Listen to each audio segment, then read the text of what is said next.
Welcome back in Sai Academy once again. I am Mr. Avhad Sir. Today we are going to learn about the writing skill activity in 9th and 10th standard English.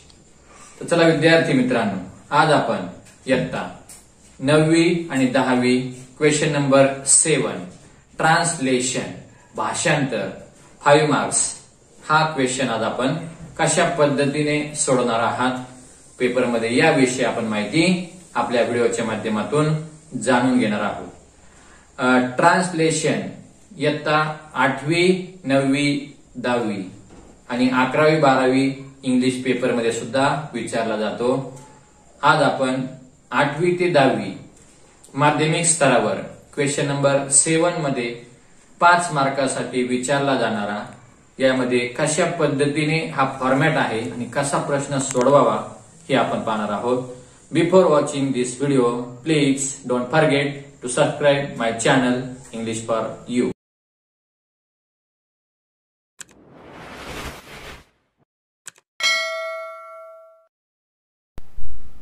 तर विद्यार्थी मित्रांनो, इयत्ता 8वी ते 10वी इंग्रजी या विषयामध्ये translation हा जो प्रश्न आहे तो 5 गुणांसाठी विचारण्यात येतो।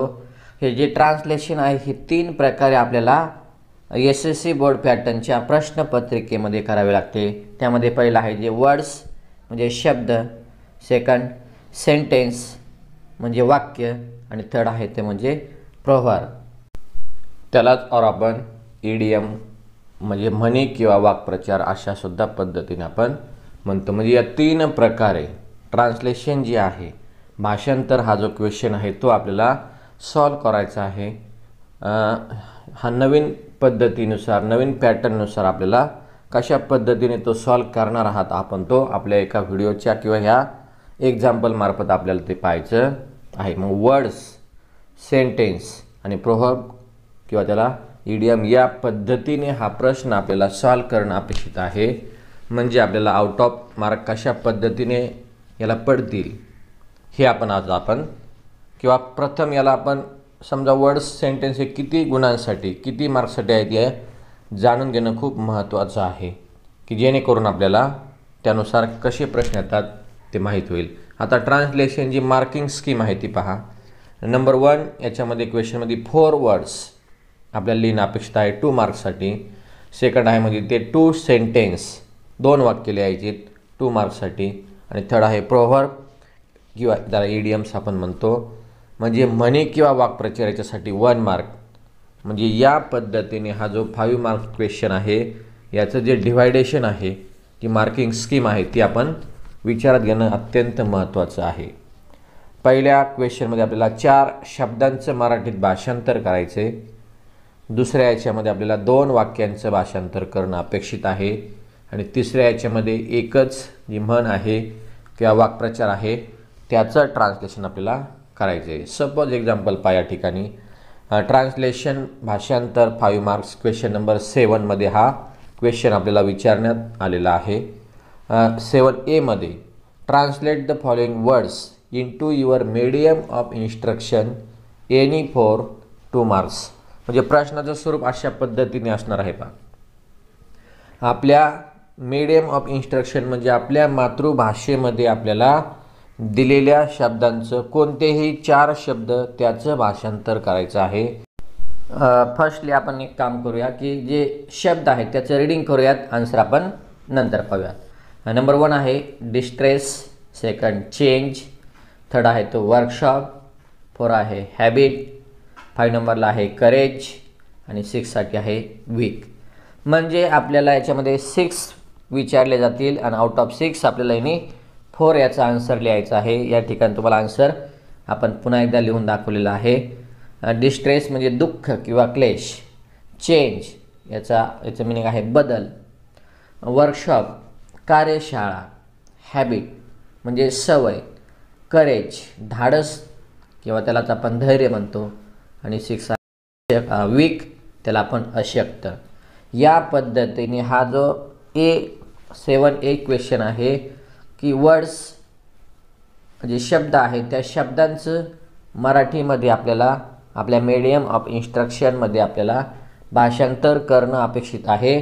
थोडंसं इमॅजिन करायचं, आठवायचे त्याच शब्दाचं मीनिंग काय असेल ते प्रॉपर आपल्याला लिहिणं अपेक्षित आहे, की जेणेकरून प्रत्येक यातला जो उपप्रश्न आहे तो हाफ मार्क्ससाठी आहे आणि 4 सोडवले की प्रत्येकाचे आपल्याला 2 मार्क्स मिळणं सोपं होईल।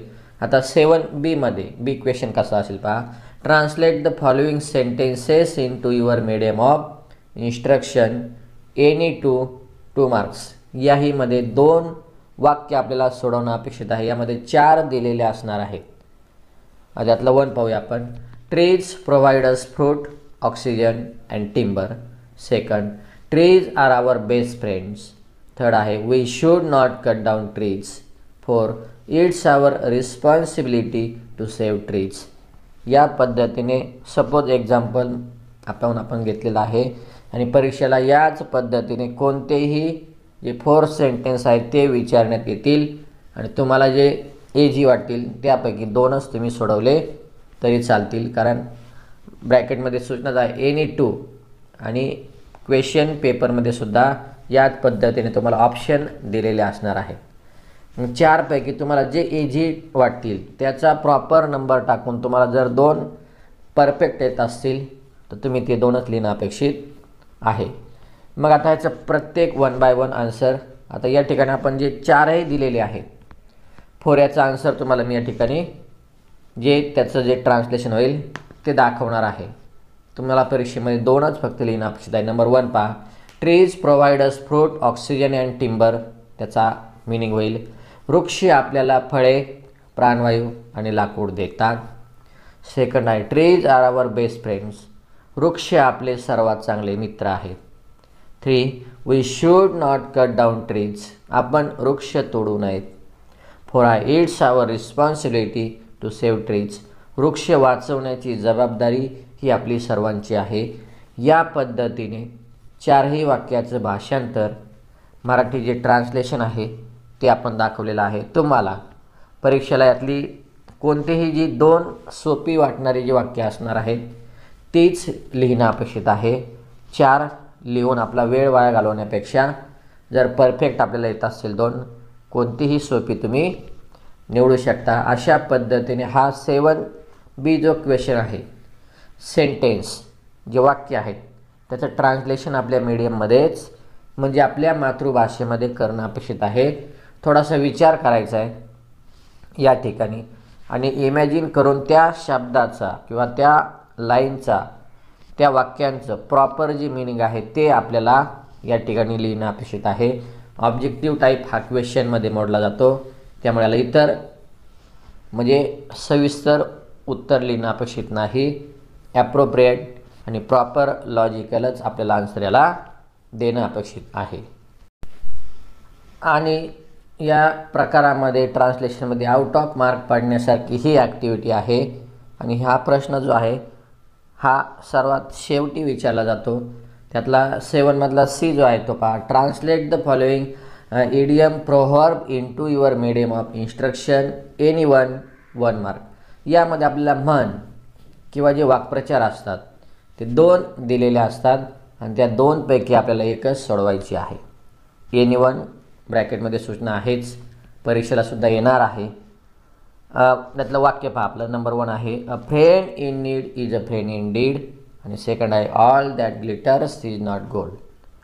म्हणजे ह्या 2 म्हणी आहेत आणि म्हणीचा किंवा वाक्प्रचाराचा जो अर्थ आहे, जी मिनिंग आहे ते शब्दानिशी कधीच येत नाही। त्यामुळे त्या म्हणी आणि वाक्प्रचार जरा थोडेसे आपण पाठांतर करून ठेवायचे, काही आठवून ठेवायचे आणि एक 20-25 अशा म्हणी ज्या आहेत कॉमन त्याचा चांगला सराव अभ्यास करून ठेवा, की जेणेकरून ते आपल्याला 1 मार्क्ससाठी 100% हा विचारण्यात येतोच। आणि म्हणी किंवा वाक्प्रचार थोडेसे जसं शब्दानुसार त्याचं मिनिंग येत नाही, त्यामुळे त्याला थोडंसं लॉजिकल पाठांतर करूनच त्याचं थोडंसं आपल्याला लिहावं लागतं। आता या 2 म्हणींचं जे मिनिंग आहे ते पण आपण आन्सरमध्ये कशा पद्धतीने येईल थोडंसं इमॅजिन करून पहा तुम्ही आणि इमॅजिन करून लॉजिकल ऑर्डरप्रमाणे म्हणीचा अर्थ आपल्याला घ्यायचा आहे। त्यामध्ये आन्सरमध्ये पहा 1, अ friend in need is a friend in deed. संकट समय मदत करतो तोच खरा मित्र। आणि सेकंड आहे all that glitters is not gold. जे चकाकते ते सर्वच सोने नसते. म्हणजेच या ठिकाणी पहा, म्हणीचा अर्थ थोडासा हा जे वर्ड बाय वर्ड अर्थ येत नाही. आणि अशा पद्धतीने क्वेश्चन नंबर 7 ट्रान्सलेशन आपण पाहिलेला आहे. हा व्हिडिओ आवडल्यास नक्की लाईक, शेअर, कॉमेंट आणि माझे यूट्यूब चॅनल सबस्क्राईब नक्की करा. थँक्यू. Good bye.